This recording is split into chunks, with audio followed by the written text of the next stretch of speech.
Hey guys, Lorenji here, and look at all this snow. This is really cool. It's a lot of snow, and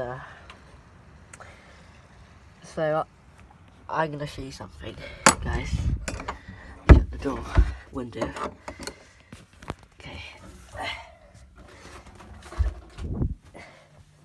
So I'm gonna take these cars out. I'm going to take the Armour Sentinel out, the TRX4, maybe the FTX Canyon, and the Traxxon, and maybe the trailer as well. So, I have this Team Associated silicone shock fluid, 30 weight, and 350 CST, and this car is due for a rebuild, a shock rebuild, because when the shocks are leaking, that means they need a rebuild. So I have this Team Associated shock fluid, and it has to be silicone.